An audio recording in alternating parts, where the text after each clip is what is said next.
네, 여러분 두 번째 시간은 가정생활복지 서비스 활용에 대한 내용, 그래서 가정생활복지 정책과 서비스를 구분해서 알아보고, 정책에 따라서 어떤 서비스들이 있는지 함께 알아보도록 하겠습니다.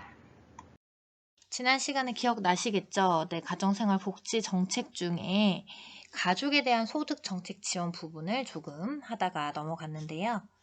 네, 이번 시간에는 그 세금 공제 말고 다른 소득 지원 정책이 무엇이 있는지, 그리고 가정 양립을 위한 고용 지원 정책은 무엇이 있는지, 그리고 보호 및 양육 지원 정책에 어떤 것들이 있는지 함께 알아보도록 하겠습니다. 자, 지난 시간에 배웠던 거 혹시 기억나시나요? 네. 우리 지난 시간에 세금 공제 부분을 좀 하다가 마무리가 됐었죠. 네, 세금 공제에서 가장 중요한 것은 그 연말정산하고 관련이 깊었습니다. 그래서 소득공제와 세금공제를 같이 이루어서 세금을 줄여줌으로써 수입이 오히려 많게끔 느껴지도록 해주는 그런 방법이었어요. 혹시 집에서 그 울산페이 한번 검색해 보셨나요? 네, 아직 확인 안 하신 분들 있다면 저희 구입할 때 10% 할인 효과와 그 다음에 소득공제 60%가 된다는 거 꼭 기억해서 부모님께 한번 말씀을 드려보시면 좋을 것 같습니다. 자, 이번에는 사회보험에 대해서 사회보험을 왜 가입해야 되는지 그 이유부터 알아야 될 것 같은데요. 일단 사회보장을 통해서 경제생활을 안정적으로 유지할 수 있게끔 하기 위해서 가입한다. 그런 이제 보험이 사회보험이다라고 생각하시면 돼요. 우리가 직장을 다니다 보면 예기치 못한 사건, 사고들이 참 많이 발생을 하는데, 최근에 이 현대중공업에서도 이 끼임 사고로 인해서 치료를 받다가 11일 만에 이제 목숨을 잃으신 분도 있으셨거든요.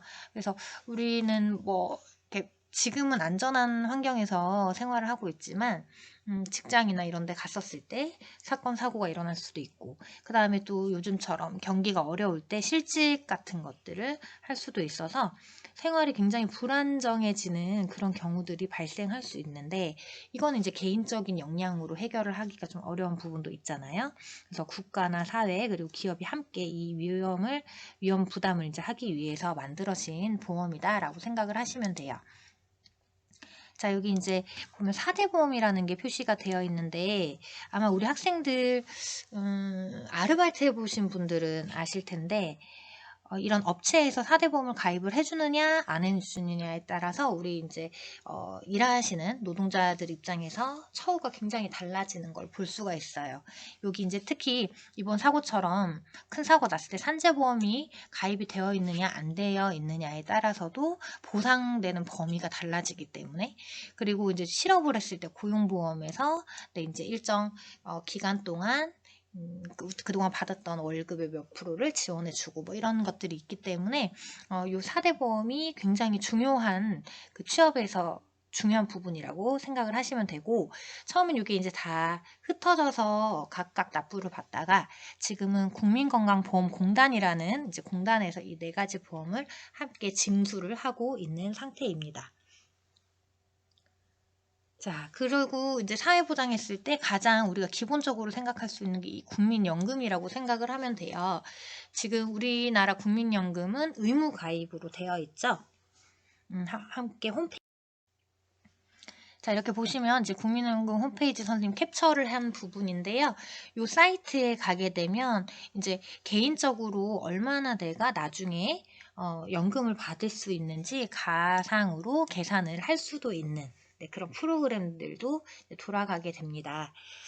우리나라는 이제 국민연금이 사실 과거부터 있긴 했지만 의무사항이 아니어서 예전에 지금 할아버지 할머니들 세대는 거의 안 들어 계신 분들이 많고, 선생님 부모님 또래들은 이제 가입을 많이 하시긴 하셨는데 양이 이제 돈을 넣은 액수가 많지 않아서 이제 그런 부분들이 좀 부담이 되기도 하죠. 그래서 이 연금, 국민연금 같은 경우는 기업과 개인이 반반씩 부담해서 그 일정 나이가 지났을 때 그 연금 형태로 받게 됩니다.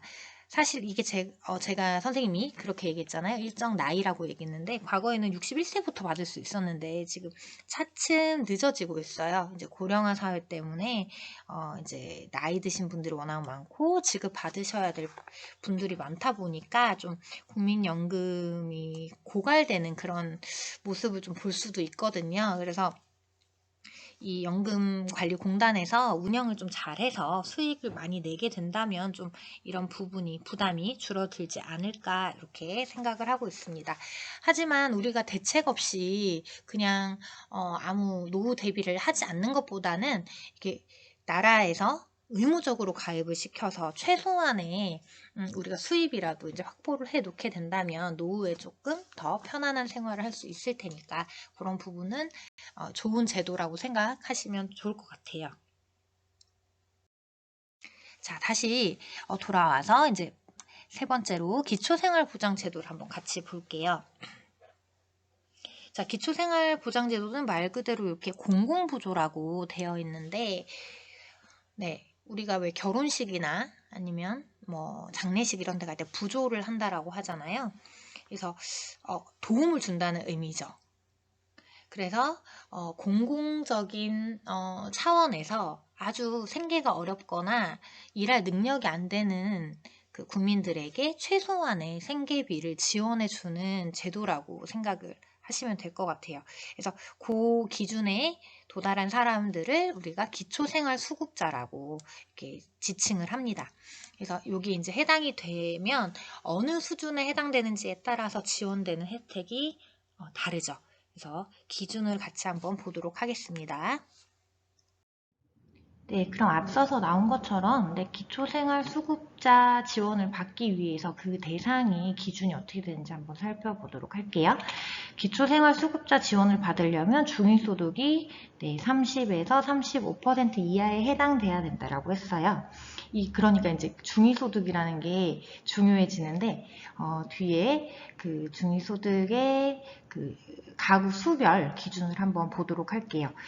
중위소득은 어떤 그 가구를 1에서 100까지 소득 수준을 놨을 때 딱 가운데 되는 50%가 중위소득이에요. 그 50%가 중위소득인데 그 밑으로 해당되는 경우에 여기 보이는 것처럼 30% 이하까지 되면 생계급여가 나오게 되고 그 다음에 40% 이하는 생계급여는 나오지 않지만 의료급여, 주거급여, 교육급여까지 나오게 되는 거죠.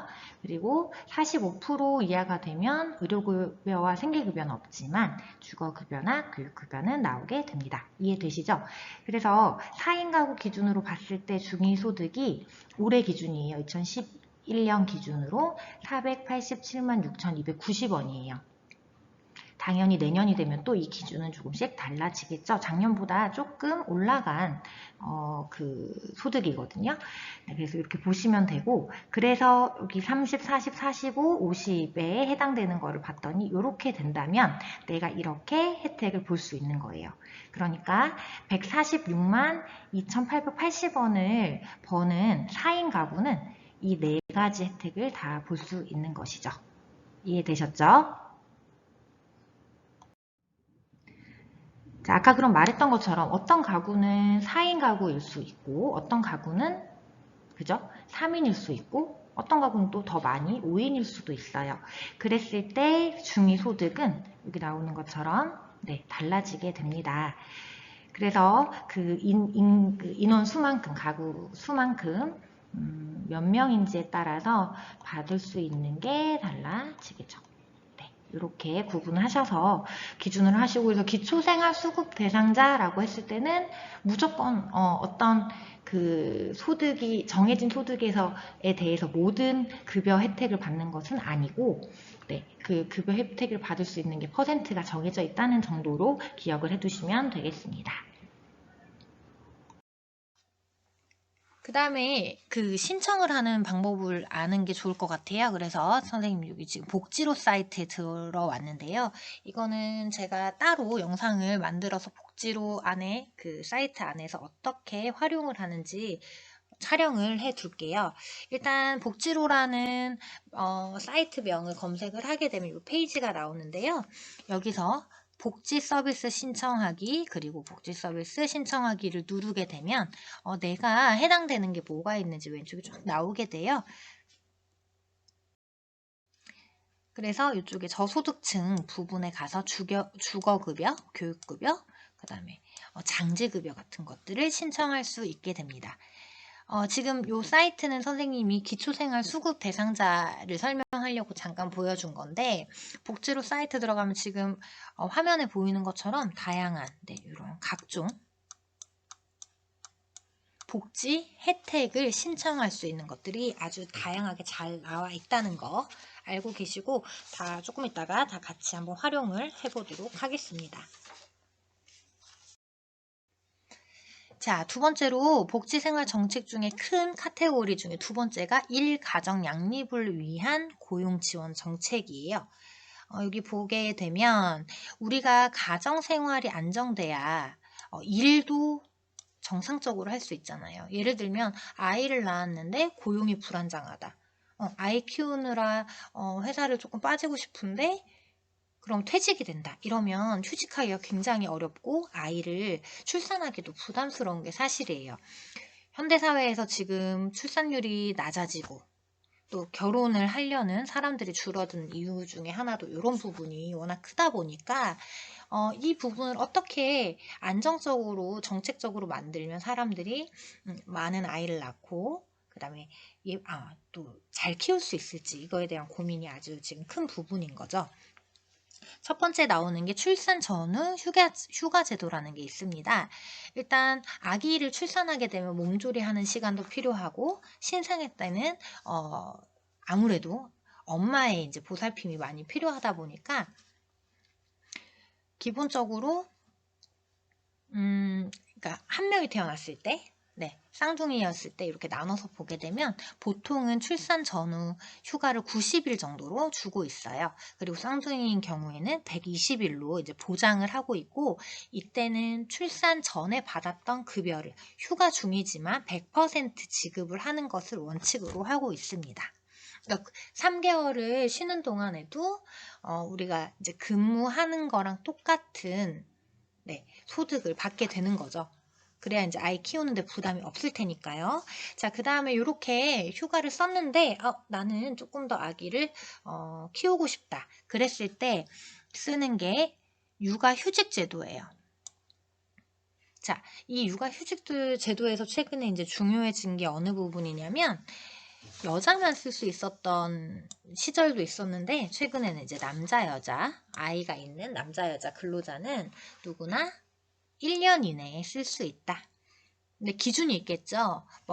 여러분처럼 청소년인데 엄마 아빠 손이 필요한 건 아니니까 그 기준을 만 8세 이하 또는 초등학교 2학년 이하의 자녀를 위해서 1년 이내에 사용할 수 있게 되어 있고요.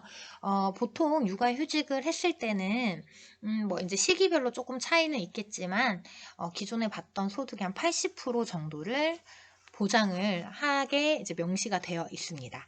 그리고 최근에 이제 많이 각광받고 있는 게 육아기 근로시간 단축 제도라는 게 있죠. 그래서 출근 시간을 조금 늦춘다든지 퇴근 시간을 조금 빠르게 한다든지 해서 아이를 어린이집이나 유치원을 데려다 주는 시간이나 하원하는 시간을 좀 맞춰가지고 쓸 수 있도록 이런 제도들도 지금 아주 잘 나와 있어요. 자, 이것도 복지로 사이트 들어가면 설명이 자, 한번 들어가 보겠습니다. 자, 복지로 사이트에 모성보호 육아 지원이라고 해서 아까 나왔던 게 나오죠. 출산 전후 휴가. 이때 급여를 어떻게 줄 것인가. 그 다음에 육아휴직을 했을 때 급여는 어떻게 할 것인가. 이런 내용들이 나와 있습니다. 자, 이어서 한번 볼게요. 아까 말했던 것처럼 출산 전후는 휴가 급여로 통상 임금의 몇 프로? 100%를 지급하게 되어 있고요. 아까 기간 나왔었죠? 아이가 하나일 때는 90일, 그 다음에 쌍둥이일 때는 120일까지 지원이 됩니다. 자, 그리고 육아휴직을 해서 3개월까지는 아까 말했듯이 임금의 80%까지 지원을 하게 되고 이게 이제 그 80%가 되게 많은 경우는 이렇게 지원을 해줄 수 없기 때문에 상한액이 있죠. 이렇게 되어 있고요. 그 다음에 4개월 이후부터는 임금의 50%를 지원하게 됩니다. 자, 요거를 정책적으로 되어 있느냐 안 되어 있느냐 아주 큰 차이가 있어요. 그리고 오히려 이런 것들을 은근히 못 쓰게 하는 기업들이 있을 수 있기 때문에 안 쓰게 하거나 못 쓰게 하는 경우는 기업에게 페널티를 주는 방향으로 이제 지금 많이 가고 있습니다. 그래서 출산 전후 그리고 아이를 키울 때 안정적으로 고용을 할 수 있게끔, 그래서 일 가정 양립이 되게끔 하는 이런 정책들이 지금 나와 있죠. 자, 다음은 마지막으로 복지 정책 중 큰 카테고리 마지막이에요. 보호 및 양육 지원 정책이라고 되어 있어요. 일단 보호가 필요한 우리 가족 구성원, 그러면 흔히 말해서 그냥 아이들만 생각하기 쉬운데요. 사실 보호가 필요한 거는 아이들도 필요하지만 노년기에 이제 어른들도 많이 필요하잖아요. 그래서 보호라고 했을 때는 영유아 관련 제도가 있고 그리고 또 노인 관련 제도가 있다, 이렇게 구분을 해서 이해를 하시면 훨씬 이해가 쉬우실 것 같아요. 그리고 최근에는 이제 부모와 아이의 필요에 맞게끔 뭐 어린이집에 보육 서비스를 맡길 수도 있고, 아니면 일시적으로 아이 돌봄 서비스를 활용할 수도 있고, 나는 사실 집에 있어서 아이랑 그 양육을 내가 하고 싶은데 다른 사람들은 어린이집 보내면 지원금을 받는데 나는 왜 안 줘? 라고 할 수도 있잖아요. 그래서 그 개인이 하게 되면 또 양육수당을 또 주기도 해요. 이게 이제 물론 중복으로 지원되진 않지만 그 각각의 상황에 맞게끔, 자신의 지금 형편에 맞게끔 지원을 해서 이용을 할 수가 있습니다. 그리고 또 어린이 국가 예방접종 같은 것들도 무료로 해주는 부분이 아주 많기 때문에 충분히 다 활용을 하는 게 꼭 필요하겠죠. 네, 그리고 아까 말했듯이 노인 관련 제도도 있는데요. 지금은 아까 나왔던 것처럼 뭐 국민연금이라든지 이런 다양한 각종 연금 제도가 잘 활성화가 되어 있어요. 뭐 퇴직연금도 있고요. 근데 과거에 이제 이 정책들이 다 이렇게 기반이 잡히기 전에는 그 노후 대책을 거의 못하고 은퇴를 하신 분들이 상당히 많더라고요. 그래서 나이가 70세 이상이 되면 기초연금 제도를 통해서 아주 소득이 낮은 그 어르신들을 소득을 좀 보장을 해주는 이런 것들이 있고, 그 다음에 몸이 아프거나 움직임이 불편하신 경우들이 있잖아요. 대표적인 이제 질환이 치매나 중풍인데, 이런 걸로 고생하시는 분들의 신체 활동 혹은 가사 활동을 지원해주는 그런 정책과 서비스도 최근에 많이 지금 보여지고 있습니다. 자, 그럼 먼저 영유아 보육료 지원 사업부터 같이 한번 보도록 할게요. 자, 아까 말했듯이 복지로 사이트예요. 자, 여기 들어가서 선생님 0에서 5세 보육료 지원 사업을 찾았는데 밑에 거는 선생님이 설명을 하지 않을 거예요. 이거 선생님이 과제로 내준 거에서 몇 세에 해당되는 보육료가 얼마인지 스스로 한번 찾아가지고 답을 체크를 해줬으면 좋겠어요. 선생님이 이렇게 보여주는 것보다 이 사이트에 직접 들어가서 한번 찾아보는 게 훨씬 머릿속에 남고 이런 방법으로 하는구나 인지가 쉬울 것 같아서 밑에 내용은 보여주지 않도록 할게요. 자, 일단 보육료 지원 사업이 있다는 것. 자, 그리고 또 아이 돌봄 서비스가 있어요. 최근엔 또 그 집 밖으로 못 나가는 경우 많았고 어린이집이나 학교도 개학을 하지 않은 경우가 많아가지고 맞벌이 부부들이 이제 아이 돌봄에 대해서 굉장히 고민을 많이 했던 그런 상황이었는데요. 아이 돌봄 서비스는 맞벌이를 하거나 갑작스럽게, 꼭 맞벌이는 아니더라도 갑작스럽게 아이를 봐줄 수 없을 때 도우미가 방문을 해서 아이를 돌봐주는 그런 제도예요. 이것도 모든 가정이 똑같은 혜택을 받는 게 아니어서 소득 수준에 따라서 어떻게 부담이 되는지 한번 꼭 찾아보고 과제에 체크를 해주시기 바랍니다. 자, 다음 노인 맞춤 돌봄 서비스 같이 한번 보겠습니다. 아까 조금 전에 얘기했던 것처럼 노인 관련 제도들이 아주 잘 지금 발달이 되어 있는데요. 대표적인 게 노인 장기 요양 보험 제도라고 생각을 하시면 돼요. 그 중에 이제 노인 맞춤 돌봄 서비스가 나와 있죠.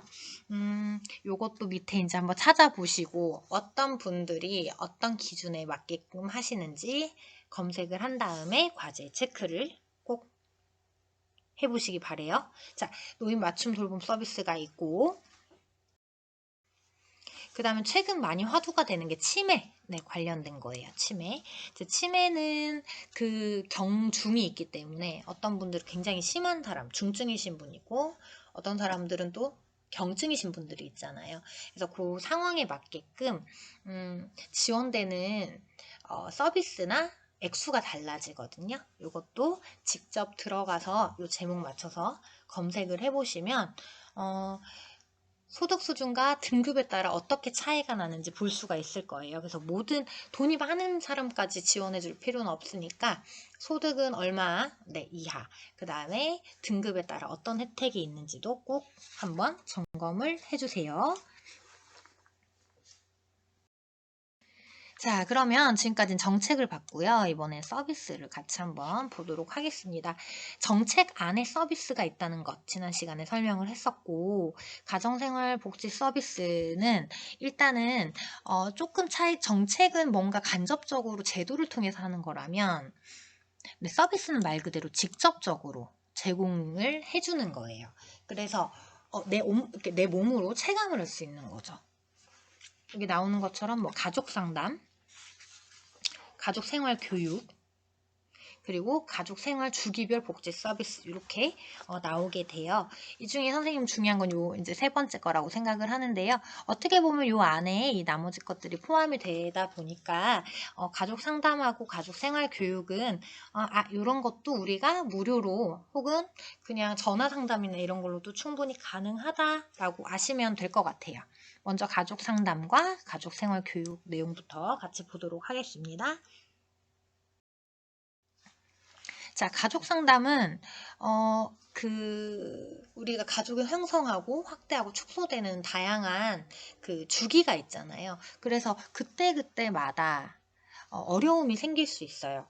사실 결혼을 하게 되면 모르는 사람과 만나서 이제 각각 다른 환경에 살아왔기 때문에 서로 적응이 필요하고, 그 다음에 이제 아이를 낳게 되면 또, 뭐 부모가 처음이고, 그러다 보니까 이 부부 관계도 좀 바뀌고 자녀 관계에서 좀 문제가 생기기도 하고 아니면 더 잘해보려고 노력하는 경우도 생기잖아요.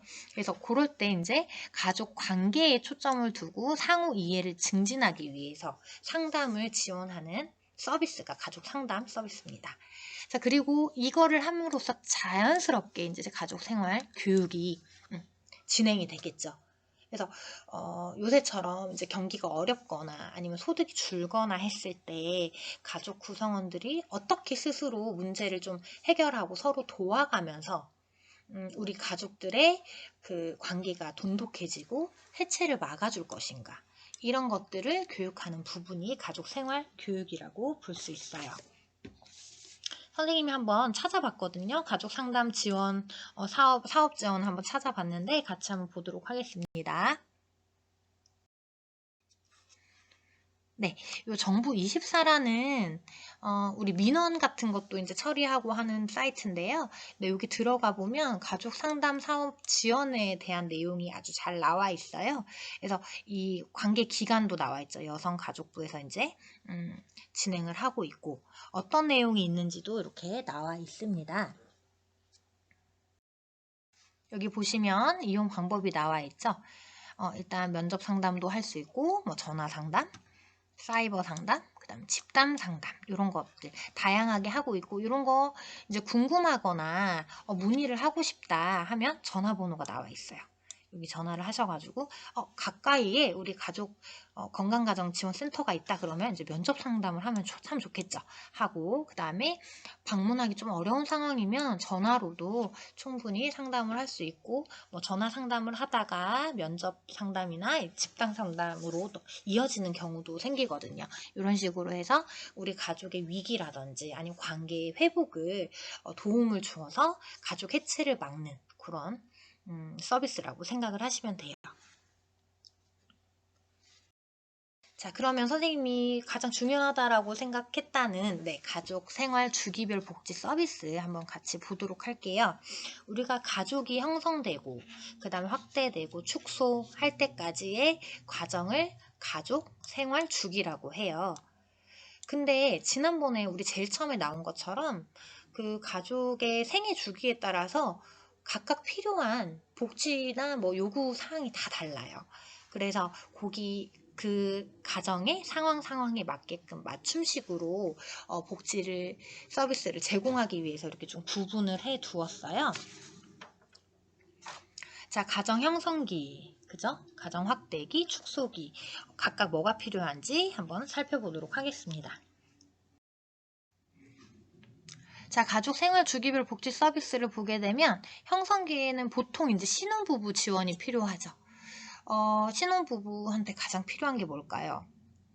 네, 일단 이제 집 문제를 해결해야 하다 보니 뭐 임대주택이나 전세자금 대출을 좀 받을 수 있는 게 없을까? 그죠? 자, 그걸 좀 해결을 했어요. 근데 아이를 이제 예쁘게 낳아서 키우고 싶은데 잘 생기지 않아. 그래서 나는 좀 난임 시술 같은 걸 좀 받고 싶다. 이런 것들 지원해 주는 게 이 가정 형성기에 직접적으로 우리가 받을 수 있는 복지 서비스가 되겠죠. 자, 그 다음에 이제 가정 확대기 볼게요. 확대기는 이제 출산 이후부터니까 이제 임신과 출산에 필요한 의료비라든지, 그 다음에 산모나 신생아들의 건강을 지원해주는 뭐 예방접종 같은 것들도 여기 해당이 될 거고, 그 다음에 이제 아이를 키우다 보면 들어가는 각종 비용들, 이제 대표적인 게 보육비, 그리고 이제 갑작스럽게 맡길 데가 없거나 했을 때 아이 돌봄 서비스, 이런 것들이 아까 앞에서 설명했던 것처럼 직접적으로 제공되는 복지 서비스에 해당이 됩니다. 그리고 여러분들하고 관계가 깊은 것들, 최근에는 급식비도 거의 무상으로 지원이 되고, 방과후학교 자유수강 이제 그 중위소득 이하인 아이들한테 이런 것도 제공이 되고요. 그 다음에 1학년이니까 이제 좀 있으면 수련회를 가게 될 텐데, 수련회 갔을 때 체험활동비는 거의 무상으로 이제 제공이 되고 있고, 지금 우리나라 그 교육청마다 뭐 정책은 조금 다르지만 우리 울산교육청 같은 경우는 수학여행 갈 때 50% 지원을 해주게 돼 있잖아요. 이런 것들. 그 다음에 학비도 여러분들 중학교는 당연히 의무교육이니까 거의 이제 무상으로 다녔을 거고, 고등학교는 이제 학비가 있었는데 점점 이제 무상으로 되어 간다고 하더라고요. 이런 것들. 이게 복지 서비스가 되겠죠. 자, 그리고 가정 축소기가 되면 이제 노후 준비. 지금 일을 하고 있지만 곧 은퇴할 시점이 다가와요. 이럴 때 내가 어느 정도 준비가 되었지? 아니면 아직 나는 더 일을 할 수 있는데 좀 더 할 수 있는 곳이 없을까? 그래서 고용이나 이런 것들 보게 되는 거. 그 다음에 노년기 부모 지원 같은 경우는 이제 은퇴를 하고 나서 내가 몸이 약하거나 했을 때 해당되는 것들, 혹은 여가 시간을 어떻게 보낼 것인지 이런 것들에 관련된 직접적인 서비스가 여기 해당이 돼요. 그래서 여기 아까 말했던 것처럼 복지로 홈페이지 들어가면 이렇게 생애 주기별로 지원되는 정책들이 아주 잘 나와 있어요. 그래서 임신, 출산, 뭐 영유아, 아동, 청소년, 노년 이렇게 나와 있는데 지금 선생님이 앞에 것만 해놓는 바람에 이게 지금 떴는데 이 탭을 클릭하게 되면 각종 지원 정책들이 이렇게 따라서 나오게 됩니다. 그리고 또 우리 가구 상황에 맞춰서도 검색을 할 수 있어요. 그거는 선생님이 따로 한번 복지로 이용하는 방법을 녹화를 해가지고 자료로 올려놓을 테니까 반드시 한번 들어가서 본인한테 해당되는 복지 정책이 뭐가 있는지 찾아보시기 바라겠습니다. 자, 그럼 퀴즈를 한번 풀어보겠습니다. 출산 전후 휴가 제도는 일하는 여성의 출산 휴가를 며칠, 그 다음에 쌍둥이의 경우는 며칠을 보장하고 출산 전후 휴가 급여를 받을 수 있는 제도다. 네, 가로에 들어갈 숫자 기억나세요? 네, 앞에는 90일. 네, 쌍둥이인 경우는 120일. 다 맞추셨죠? 두 번째 문제입니다. 다음에서 설명하는 가정생활 복지 정책은 기초생활수급자의 생계, 의료, 주거, 교육 등 수급자의 상황에 맞는 지원을 위해서 필요한 급여를 지원하는 제도다. 네, 기초생활보장 제도입니다. 이렇게 해가지고 저희 이제 복지 정책과 서비스를 이제 마무리해 보았는데요. 다음 시간에는 경제적 자립에 대해서 배워볼 거예요. 경제적 자립의 의미와 중요성, 그리고 우리 가정 경제를 위협하는 요소들이 뭐가 있는지 한번 알아보도록 하겠습니다. 고생하셨습니다, 여러분.